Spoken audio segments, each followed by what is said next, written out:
ప్రజలే నా బలం, పార్టీ క్యాడర్ నా బలగం అంటూ ఉన్నారు సార్ జగన్మోహన్ రెడ్డి. పార్టీ కార్యకర్తలు, ముఖ్య నాయకుల సమావేశంలో ఈ కామెంట్స్ చేశారు. 30 ఏళ్ల పాటు మళ్ళీ మనం అధికారంలోకి వస్తే కంటిన్యూ అవుతామని కామెంట్ చేశారు. ఇక మీద జగన్ 2.0ను చూడబోతూ ఉన్నారు అంటూ కామెంట్ చేశారు. దాంతోపాటు ఎన్నికలు ఎప్పుడు జరిగినా కూడా వైఎస్ఆర్ కాంగ్రెస్ పార్టీ అఖండ విజయం సాధిస్తుందనే ధీమా వ్యక్తం చేశారు. ఒకసారి జగన్ బైట్. వైఎస్ఆర్ కాంగ్రెస్ పార్టీ బ్రతుకుతుంది. వైఎస్ఆర్ కాంగ్రెస్ పార్టీ ఈ రాష్ట్రాన్ని ఏలుతుంది అని కూడా ఈ సందర్భంగా చెప్తాను. మరో 30 సంవత్సరాలు ఏళ్తామని కూడా ఈ సందర్భంగా కూడా మరి గట్టిగా కూడా చెప్తాను. కాబట్టి ఎవ్వరూ కూడా వైఎస్ఆర్ కాంగ్రెస్ పార్టీకి సంబంధించిన ఏ కార్యకర్త వెంటికి కూడా పీకలేడు అని చెప్పి కూడా ఈ సందర్భంగా చెప్తాను. ఇది ప్రతి ఒక్కరూ గుర్తుపెట్టుకోండి, ఒక్కటే గుర్తుపెట్టుకోండి. ఈసారి జగనన్న 2.0 కొంచెం వేరుగా కూడా ఉంటుంది. ఈసారి జగనన్న 2.0 కార్యకర్త కోసం ఎలా పనిచేస్తుందో కూడా చూపిస్తుంది. ఇది మాత్రం నేను ఖచ్చితంగా చెప్తా ఉన్నా. ఎందుకనంటే జగనన్న 1.0లో బహుశా కార్యకర్తలకు నేను అంత గొప్పగా బహుశా చేయలేకపోయి ఉండొచ్చేమో. ప్రతి పథకము, ప్రతి విషయంలోనూ కూడా మొట్టమొదటిగా ప్రజలే గుర్తుకొచ్చారు. ప్రజలకు మంచి చేయడం కోసమే నా టైం కేటాయించా, నా తాపత్రయపడ్డా, ప్రతి విషయంలోనూ దానికోసమే అడుగులు వేశా. కానీ జగనన్న 2.0కి వచ్చేసరికి మాత్రం చంద్రబాబు నాయుడు కార్యకర్తలకు పెడతా ఉన్న ఇబ్బందులు చూసా, కార్యకర్తలు పడతా ఉన్న అవస్థలు చూసా, కార్యకర్తలు పడతా ఉన్న బాధను గమనించా. వీళ్ళ కోసం గట్టిగా మీ జగనన్న ఉంటాడని సందర్భంగా గట్టిగా చెప్తాను. రైట్ సార్, ఇది జగన్ కాన్ఫిడెన్స్. ఒకసారి సార్ లోకేష్ కూడా దీని మీద జగన్ కాన్ఫిడెన్స్ మీద న్యూ వెర్షన్ 2.0 మీద రెస్పాండ్ అయ్యారు. ఒకసారి లోకేష్ బైట్. ప్రజలు ఇంకా 1.0 నుంచే కోలుకోలేకపోతున్నారు స్వామి. ఎంతమంది దళితులు చంపారండి, ఎంతమంది బడుగు బలహీన వర్గాలు చంపారు, ఎంతమంది మైనారిటీ సోదరులు చంపారు గత ప్రభుత్వంలో. ఇక్కడ ఉన్న నాయకులందరిపైన కేసులు పెట్టారు. ప్రజలకి స్వేచ్ఛ ఎక్కడుండేది గత ప్రభుత్వంలో. మేము బయటికి రావాలనుకుంటే మా గేట్లకే తాడు కట్టారు కదా అన్నాడు. నా పైన 23 కేసులు పెట్టారు, అటెంప్ట్ మర్డర్ కేసు పెట్టారు, ఎస్టీసీ కేసు పెట్టారు. శాశ్వత భూ హక్కు చట్టం అని తీసుకొచ్చి ప్రజల భూముల్ని కాజేయడానికి ప్రయత్నించారు. ప్రజలు మర్చిపోయారనుకుంటున్నారా? ఆయన ఎవరు మర్చిపోలేదు. ఎన్నికల ముందర కూడా నా ఎంట్రీగా ఎవరు పీకలేరన్నారు. ఏమైంది? ప్రజలు ఎన్ని ఎంట్రీలు పీకారో చెప్పండి. No, I am following the due process of the law. If I don't follow the due process of the law, tomorrow you will question me saying that this is vindictive politics. Madam is right. 30 ఏళ్ల పాటు అధికారంలో ఉంటాం, కొత్త version జగన్ని చూడబోతూ ఉన్నారు, 2.0 అంటూ ఉన్నారు. రాజకీయాల్లో ఏదైనా సాధ్యమే సార్, కానీ జగన్ కాన్ఫిడెన్స్ వ్యక్తం చేయకపోతే పార్టీ మిగలదు కదా. ఇప్పుడు ఫస్ట్ వర్డ్ ఏంటి? బతుకుతుంది అని. అసలు డౌట్ ఎందుకు వచ్చింది, బతుకుతా లేదా అని. సో అక్కడి నుంచి మొదలైంది. బతుకుతుంది అన్నాడు అంటే బతకదు అనే భావన జనంలోకి, కార్యకర్తలకు వచ్చింది కనుక బతుకుతుంది అని క్లారిఫికేషన్ ఇవ్వాల్సి వచ్చింది. సో లేకుంటే క్లారిఫికేషన్ ఇవ్వాల్సిన అవసరమే లేదు, బతుకుతుంది అని. ఇక మారడము అనేది ఇది ప్రతి నాయకుడు చెప్తాను. మీ చంద్రబాబు నాయుడు చెప్పలేదా, నేను అంతకుముందు అధికారం ఉన్నప్పుడు అభివృద్ధిపైనే దృష్టి పెట్టాను, కానీ ఇప్పుడు మారాను కార్యకర్తలకు అందుబాటులో ఉంటానని ప్రతిసారి ప్రతిపక్షంలో ఉన్నప్పుడు చెప్పిందే కదా. తర్వాత మళ్ళీ అధికారంలోకి వచ్చిన తర్వాత మళ్ళీ సేమ్ షరా మామూలు అయిన కదా విమర్శలని. అందువల్ల ఎవరైనా అధికారంలో లేనప్పుడు మేము మారుతాము, కార్యకర్తలు చూసుకుంటాము, అందుబాటులో. ఎందుకంటే జగన్మోహన్ రెడ్డి పైన ప్రధానమైన విమర్శ ఎమ్మెల్యేలకే అందుబాటులో ఉండేవాడు కాదు, అసలు మంత్రులకే అందుబాటులో ఉండేవాడు కాదు. సో పవర్ అంతా కాన్సన్ట్రేట్ అయి ఉంది అనే విమర్శ ఎదుర్కొన్నాడు కనుక దానికి ఒక సొల్యూషన్గా, ఒక పరిష్కారంగా చెప్తున్నాడు. సో ఇక 30 ఏళ్ళ అధికారంలో ఉండడం, 30 ఏళ్ళ అధికారంలో ఉంటామని చాలామంది చెప్పారు. ఇప్పుడు ఆ రోజుల్లో బెంగాల్లో సిపిఎం అధికారంలో ఉన్న సమయంలో 34 ఇయర్స్ ఉన్నారు వాళ్ళు. రిపీటెడ్గా అందరు చెప్పారు బెంగాల్లో లాగా మేము 30 ఏళ్ళు ఉంటామని. సో మీకు శాశ్వతంగా ఎవరికి అధికారం ఉండదు అనేది నిజం, దాంట్లో అనుమానం లేదు. ఇప్పుడు 27 ఏళ్ళుగా బీజేపీకి ఢిల్లీలో అధికారం లేదు. ఇప్పుడు ఈసారి అధికారం వస్తుందని ఎగ్జిట్ పోల్ చెప్తున్నాయి, ఎంత నిజమో తెలియదు. అందువల్ల ఎవరికి శాశ్వత అధికారం ప్రజలు ఇస్తారనుకుంటే పొరపాటు. కానీ ఖచ్చితంగా 30 ఇయర్స్ ఉంటాము, 2.0 డిఫరెంట్గా ఉంటుంది. బహుశా కొంత 2.0 అనేది వస్తే కోర్స్ కరెక్షన్ ఉంటే ఉండవచ్చేమో. ఎందుకంటే ఇప్పుడు తప్పులు ఏం జరిగాయనేది అర్థమవుతుంది కదా. నేను బటన్ నొక్కితే చాలు ఓట్లు పడతాయి అని అనుకున్నారు. నేను ఎన్నోసార్లు చెప్పాను, బటన్ నొక్కడానికి చీఫ్ మినిస్టర్ అవసరం లేదు. లాస్ట్ 5 ఇయర్స్లో ఈ మాట మీరు యూట్యూబ్లో వెళ్ళి చూడండి, ఒక 200-300 సార్లు చెప్పుంటా. అయ్యా బటన్ నొక్కడానికి ముఖ్యమంత్రి ఎందుకు, బ్యాంక్ క్యాషియర్ సరిపోతుంది కదా అని. బటన్ అంటూ నొక్కితే ప్రజలు ఓట్లు వేయరు అని ఒక 5 ఏళ్ళుగా మీరు కనీసం 200-300 సార్లు చెప్పాను. అప్పుడు జగన్మోహన్ రెడ్డి పార్టీ వాళ్ళకి నా చంద్రబాబు పేటీఎం, చంద్రబాబు నాయుడు పేటీఎం అని చెప్పి నన్ను తిట్టారు. ఇప్పుడు మా టీడీపీ వాళ్ళు మర్చిపోయి ఉంటారు. మీరు చూడండి, ఎన్నోసార్లు ప్రతి వీడియోలో ఉంటుంది టాపిక్ వచ్చినప్పుడల్లా, అయ్యా బటన్ నొక్కడానికి ముఖ్యమంత్రి ఎందుకు, బటన్ నొక్కడానికి బ్యాంక్ క్యాషియర్ సరిపోతారు అని. ఎందుకంటే ప్రజలు కేవలం బటన్ నొక్కితే ఓట్లేరు. గవర్నెన్స్ ఉండాలి, డెవలప్మెంట్ ఉండాలి, వాళ్ళ ఆస్పిరేషన్స్కు వాళ్ళ ఎక్స్పెక్టేషన్ తగ్గట్టు ఒక భవిష్యత్తు పైన భరోసా ఉండాలి. ఇవన్నీ ఉండాలి. కానీ నేను అకౌంట్లో వేస్తాను డబ్బులు అంటే ఓట్లేయరని చాలాసార్లు చెప్పాను. అదే జరిగింది కదా. సో అందువల్ల ఎప్పుడు కూడా ఇప్పుడు ఈసారి కాస్త మార్చుకుంటానన్న ఆలోచన ఉండొచ్చు. నేను ఉదాహరణకు గ్రామాల్లో కాస్త రోడ్లకు ఒక 2,000 కోట్లు 3,000 కోట్లు కేటాయిస్తే జగన్మోహన్ రెడ్డి పాలన అసమర్థత, misgovernance, poor governance, failure of governance అనే దానికి ఒక సింబల్గా ఉన్నాయి. ఏంటి ఒక 2,000-3,000 కోట్లు మీకు రోడ్లకు ఖర్చు పెట్టలేకపోయిందా ప్రభుత్వం?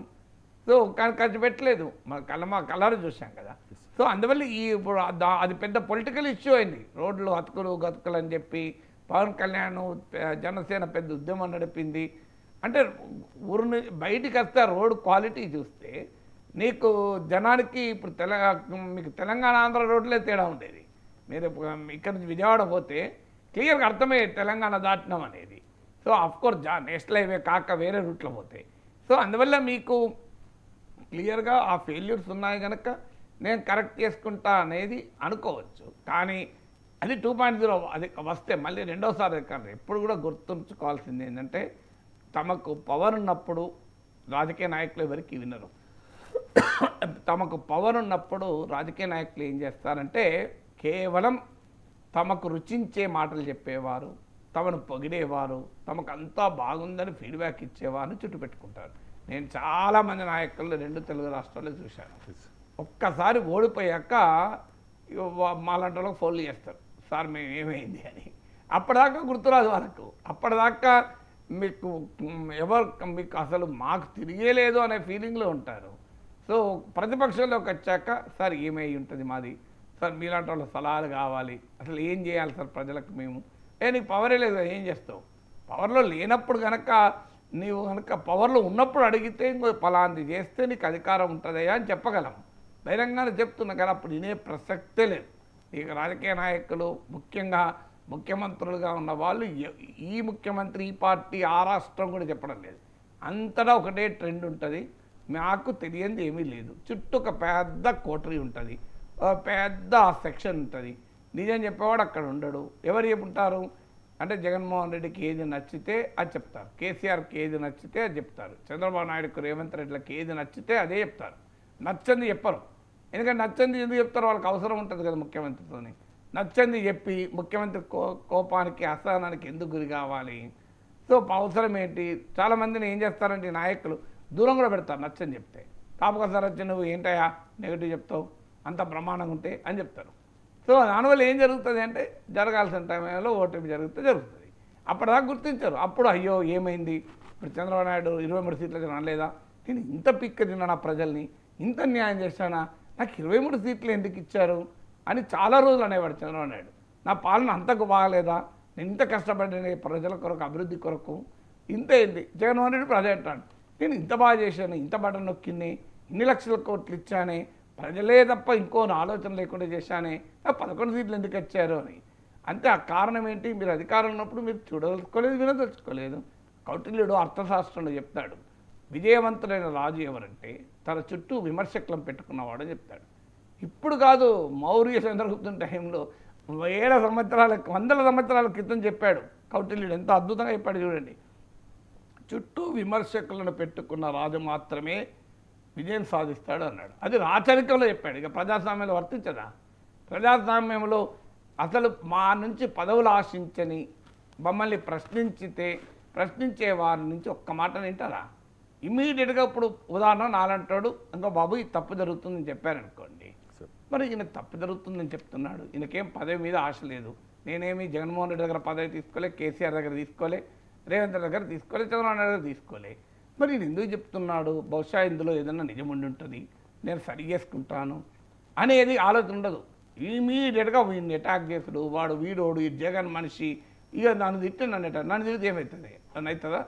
ఇప్పుడు నన్ను తిరిగితే నా వ్యూవర్షిప్ పెరుగుతుంది, కానీ మీ ఓటింగ్ తగ్గుతుంది. ఇప్పుడు సరిగ్గా జగన్మోహన్ రెడ్డి తప్పులు చెప్పినప్పుడు మీరు పాత వీడియోలు తీసి చూడండి, కింద కామెంట్ నేను చెప్పేది కాదు, ఇది నేను ఇప్పుడేదో క్లెయిమ్ చేసుకునేది కాదు. మీరు దారుణంగా చంద్రబాబు నాయుడు పేటీఎం, చంద్రబాబు నాయుడు అకౌంట్ డబ్బులు ఎత్తాడా, ఇదంతా అటాక్ జగన్ వైసీపీ వాళ్ళు అటాక్ చేశారు నన్ను. సరిగ్గా ఇప్పుడు టీడీపీ వాళ్ళు ఇదే పని చేస్తారు. అప్పుడైనా ఇప్పుడైనా మరి ఈయన ఎందుకు చెప్తున్నాడు? ఈయన చెప్పే దాంట్లో నిజముందా? ఇంకా తెలంగాణలో నయం కాస్త, ఆంధ్రాలో ఇంకా ఘోరం. మీకు తెలంగాణలో నేను కాంగ్రెస్ గెలుస్తుందన్నా నన్ను బీఆర్ఎస్ వాళ్ళు ఈయన కాంగ్రెస్ మనిషి రేవంత్ రెడ్డి పేటీఎం అనలే. కానీ ఆంధ్రాలో అయితే ఇంకో వేరేది ఏముండదు, ఎందుకంటే కులం పిచ్చి, మా నాయకుడు పిచ్చి, పార్టీ పిచ్చి, ప్రాంతం పిచ్చి ఉంటే పోనీ సంతోషమే. తెలంగాణలో అంతకన్నా ఎక్కువ ప్రాంతం మీద అభిమానం ఉండే. మీరు తెలంగాణ వాడు కదా, ఆంధ్ర రాజకీయాలు నీకెందుకు? అది చంద్రబాబు తెలంగాణ అది వేరే అంశం. అంటే నేను అనేది ఏంటంటే మీరు నిజాన్ని ఒప్పుకోదలుచుకోకపోతే ఏమవుతుంది? నాకు ఇప్పటికి గుర్తు 2019లో కదా చంద్రబాబు నాయుడు ఓడిపోయింది. 2018లో ఒక వీడియో ఉంది, నా యూట్యూబ్లోకి వెళ్ళి కొట్టండి కనబడుతుంది. చంద్రబాబుకు దడ పుట్టిస్తున్న 8 అంశాలు అని హెడ్లైన్ పేరు కూడా గుర్తుంది నాకు. చంద్రబాబుకు దడ పుట్టిస్తున్న 8 అంశాలు అని. ఈ వీడియో పెట్టిన తర్వాత 2 ఎగ్జాంపుల్ చెప్తాను. ఒక సీనియర్ మంత్రి, చంద్రబాబు నాయుడు క్యాబినెట్లో ఒక సీనియర్ మంత్రి నాకు ఎయిర్పోర్ట్లో కలిశాడు.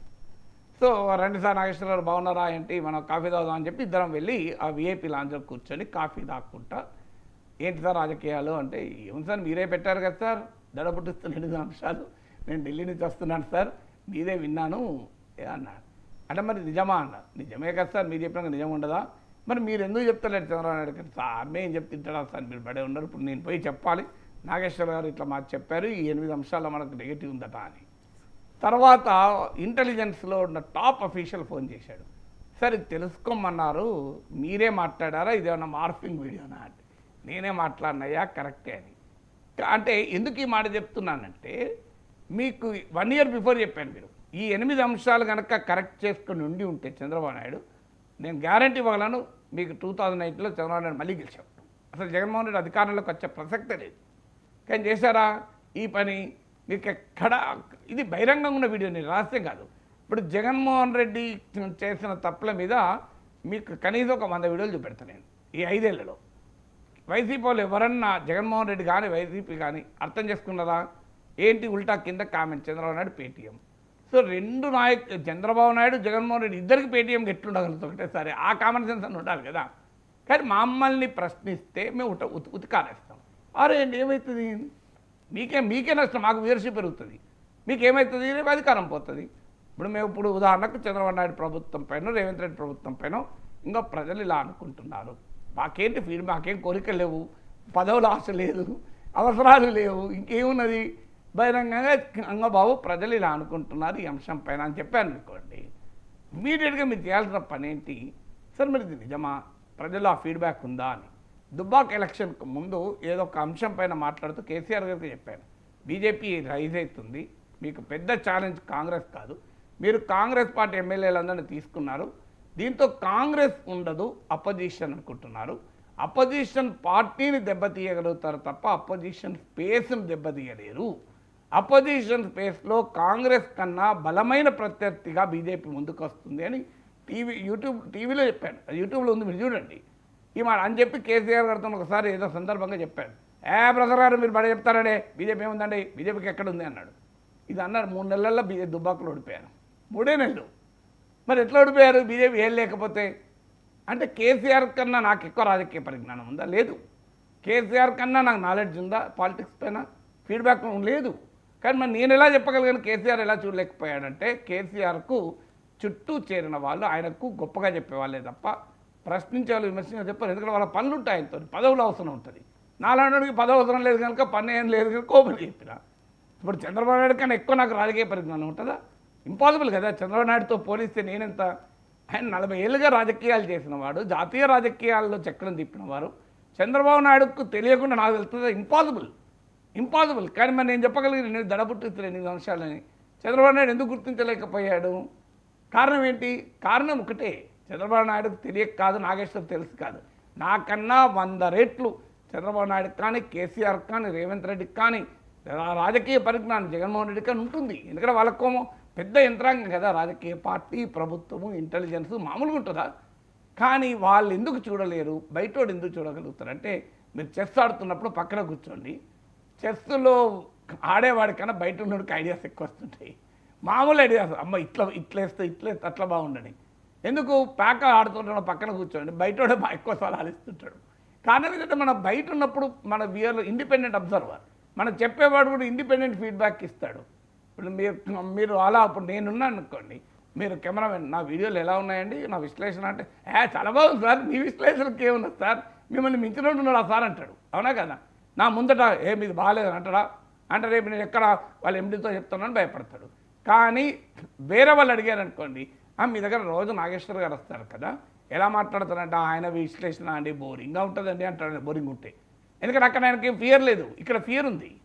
నేను అడిగితే చెప్పడు. ఎందుకు చెప్పడు? మళ్ళీ నేను ఆయన మీద ఎండి కంప్లైంట్ చేస్తేనేమో, లేదు వేరే అది గుర్తుపెట్టుకొని వేరే రకంగా అంటానేమో అని భయపడతాడు. బయట అడుగుతూ చెప్తాడు. అందుకని నా దగ్గర సమాచారం ఉండదు నా గురించి, బయట దగ్గర సమాచారం ఉంటుంది. ఇది కామన్ సెన్స్ అండి. అందుకే కౌటిల్యుడు చెప్పాడు, చుట్టూ విమర్శకులను పెట్టుకున్న రాజు సక్సెస్ అవుతారని. నిజంగా పొలిటీషియన్లు కనుక ఆ కౌటిల్యుడు చెప్పిన ఈ బేసిక్ ప్రిన్సిపల్ ఒప్పుకుంటే, గుర్తిస్తే బ్రహ్మాండంగా 5 ఏళ్ళు కాదు 20 ఏళ్ళు 30 ఏళ్ళు అధికారంలో ఉంటాడు. Just they should listen to independent voices. కానీ ఇండిపెండెంట్ వాయిస్ అటాక్ చేస్తాం, ఇండిపెండెంట్ వాయిసెస్ కూడా తీసుకుపోయి ప్రత్యర్థి కోటాలు వేస్తాం, చంపుతాం, కొడతాం, తంతాం. మా మీద మాట్లాడితే కొట్టండి, చంపండి, అనండి, ఏమవుతుంది? మీరే ఓడిపోతారు కదా. లాస్ట్ జరిగేది మీరు ఓడిపోతారు. మమ్మల్ని కొట్టలేరు, చంపలేరు, కేసులు పెట్టలేరు, ఏమీ చేయలేరు. ఎందుకంటే మా జీవితంలో ఏ తప్పు చేయలేదు కనుక. ఏ తప్పు చేయకుండా నెలలో 2 కోట్ల మంది ప్రజల్ని చూస్తున్నారు. మరి నన్నేం చేయగలుగుతారు వీరు? కానీ మీరే ఓడిపోతారు. ఇది నేను అనుభవంతో చెప్తున్నా. ఇప్పుడు అల్టిమేట్గా అప్పుడు బీజేపీని ప్రశ్నిస్తూ చాలా వీడియోలో మాట్లాడాను. బీజేపీ వాళ్ళు వీడు కాంగ్రెస్, వీడు కమ్యూనిస్టు, వీడు చైనేశ్వర్, వీడు పాకిస్తాన్ ఏజెంటు, వీడు హిందూ వ్యతిరేకని బండబూతులు తిట్టారు. ఏమైంది నాకు? నా ఛానల్ 10 లక్షలు దాటిపోయింది సబ్స్క్రైబర్లు. నరేంద్ర మోడీ బలం 303 నుంచి 240 పడిపోయింది. నాకేమైనా అయిందా? నాకేం కాలేదు, నేను పాపులర్ అయినా. ఇంకా నాకేం నష్టం ఉండదు. మీరు అర్థం చేసుకుని మీకు నష్టం ఉంటుంది. ఎందుకు ఈ మాట చెప్తాను అంటే, 30 ఏళ్ళు ఉంటా, 30 ఏళ్ళు అధికారంలో ఉండాలని కోరుకునే వ్యక్తి చుట్టూ వందిమాగదులు పెట్టుకోకూడదు. చుట్టూ జయహో అని చెప్పేటోడు కాదు. ఏముంది సార్, ఎక్కడ చూసినా జగనే అంటున్నారు, చంద్రబాబు నాయుడు పాపులారిటీ లేదు, సూపర్ 6 అమలు కాలేదు, జగన్ ఉంటే మాకు అమ్మ కూడా వచ్చేది, జగన్ ఉంటే రైతు భరోసా వచ్చేది, అసలు జగన్ ఉన్నప్పుడు స్వర్ణయుగం ఎంత బాగుండే సార్ మా జీవితాలు అంటున్నారు. అంటే అట్లా అలా ఏమన్నారు? గతంలో మీరు ఒకటి చెప్పారు, అది నేను ముందే చెప్పాను కదా, అలాగే ఉంటుంది. లేదు సార్ అసలు అంటే ఒక 6 నెలలు ఆగండి, ఇంకా 6 నెలలు సార్, అసలు ఇప్పుడే ఉన్నారు సార్, ఇప్పుడే మీరు పవర్లో ఇట్లా చెప్పేటోడు పక్కన కూర్చుంటాడు. గతంలో మీరు ఒకటి చెప్పారు సార్, వైఎస్ఆర్ గారు కారు డ్రైవర్తో మాట్లాడేవారు, ఎలా ఉంది మా పాలన అని. ఎగ్జాక్ట్లీ, అనుమానం నిజమే. అది రాజశేఖర్ రెడ్డి సంక్షేమ పథకాలు వేయాలన్నా కూడా కారు డ్రైవర్తో కూడా, అరే నీకేమున్నది కష్టం, ఏమనుకుంటున్నారని మాట్లాడేవాళ్ళు. రాజశేఖర్ రెడ్డి ఎందుకంత సక్సెస్ అయ్యాడంటే కారణం ఇది, యూస్ టు యాక్సెప్ట్ ఇట్. ఇప్పుడు నాకు అనేక సార్లు నా కౌన్సిల్లో చెప్పాడు, నాతో కనీసం 4-5 సార్లు చెప్పాడు, మీరు బాగా మాట్లాడారండి పలానా అంశం అనేవాడు. ఎమ్మెల్యే ప్రొఫెసర్ గారు అనేవాడు నన్ను ఎప్పుడు. ప్రొఫెసర్ గారు చాలా బాగా విశ్లేషించారన్నాడు ఒకసారి. నేను ఆయన పొగిడే అనుకున్నాను. ఏ అంశం పైన అంటే ఆయన విమర్శించిన అంశంపై చెప్పాడు. నా అనుభవం మీరు ఇప్పుడు గుర్తు చేశారు కనుక. చాలా కౌన్సిల్లో కలిశాడు, ప్రొఫెసర్ గారు చాలా బాగా మాట్లాడారండి అన్నాడు. అంటే ఏ అంశం పైన అన్నా నేను. అంటే నేనేమనుకున్నా అంటే రాజశేఖర రెడ్డిని సమర్థిస్తూ మాట్లాడిన అంశం కావచ్చు అనుకుంటాను కదా. అందులో రాజశేఖర రెడ్డి ప్రభుత్వం ఇంకో ఈ విషయంలో తప్పు చేస్తున్నా, కరెక్ట్ టాపిక్ గుర్తులేదు అని టీవీలో, అప్పటికి యూట్యూబ్ లేదు కనుక నాకు అసలు ఇప్పుడు అవైలబుల్ లేవు, టీవీలో మిమ్మల్ని చూశాను చాలా బాగా మాట్లాడాను అన్నాడు. ఏ టాపిక్ అంటే అంత ముందు రోజు నేను నైట్ మాట్లాడింది అన్నాడు. నేను నైట్ దేని మీద మాట్లాడినా, ఏదో అంశం పైన రాజశేఖర రెడ్డి ప్రభుత్వ తప్పుల్ని ఏకిపడేసిన దాన్ని రాజశేఖర రెడ్డి చాలా బాగా మాట్లాడింది అన్నాడు. అందుకే సక్సెస్ అయ్యాడు. 2009 కూడా మళ్ళీ గెలిచాడు. కూటమి చంద్రబాబు నాయుడు, వామపక్షాలు, టీఆర్ఎస్ అందరు కూటమి కట్టిన ఎందుకు గెలిచాడు Jagan Rajasekhara Reddy? He was ready to accept criticism, he was ready to listen to the critics. So ఓ రోజైతే నాకు ఇప్పటి గుర్తు, ఆయన కౌన్సిల్కి వచ్చాడు, ఏదో అంశం మీద మేము వెళ్తాం కదా రిప్రజెంటేషన్, చుట్టూ మా ఎమ్మెల్సీలు అంతా ఉన్నారు. సో ఏంటి ప్రొఫెసర్ గారు ఏంటి విషయాలు ఏమనుతుంది అన్నాడు. అంటే నేను ఏమన్నా సార్ మీరే చెప్పాలి అన్న. ఏమనుకుంటున్నారో మా గురించి అన్నాడు. ఈ లోపల పక్కన ఉన్న వాళ్ళు ఇక పొగుడుతూనే ఉన్నారు, సార్ ఏమి సంక్షేమం సార్, అగవయా నీ గోలేంటి అన్నాడు. ఇలా స్టైల్ ఉంటుంది అన్న, ఇట్లా అగవా ఈ గోలేంటి నువ్వు అంతకన్నా ఏం చెప్తావు నాకు, సార్ ప్రొఫెసర్ గారు చెప్పనేయండి అన్నాడు. ప్రొఫెసర్ గారు చెప్పనేయండి అన్నాడు. అగవా నీ గోలేంటి అని ఎమ్మెల్సీలను ఆపాడు. ఎందుకంటే మీరు ఇంతే చెప్తారు నాకు తెలుసు అంటాడు ఆయన తెలుసు రాజశేఖర్ని. వాళ్ళకి మంత్రి పదవి కావాలి, కార్పొరేషన్ చైర్మన్ కావాలి, నాకేం అవసరం లేదు కదా అంటే నేను అన్న లేదు, ఇంకో దీనిపైన ఇలా ఉంది దీనిపైన అలా ఉంది అంటే ఆ తర్వాత నేనుండగానే అన్నాడు, వాళ్ళు చెప్పింది మనం వినాలి, మనం నిజమో కాదో వెరిఫై చేసుకోవాలి, నిజమైతే మార్చుకోవాలి, ఒకవేళ నిజం కాకపోతే వదిలేయాలి అన్నాడు. వదిలేయాలి కావాలంటే చెప్పాలి ప్రొఫెసర్ గారు లేదు ఇలా ఉంది అని. కానీ మనం వినడానికే రెడీగా లేకపోతే మార్చుకోవడానికి ఎప్పుడు రెడీగా ఉంటామండి అన్నాడు.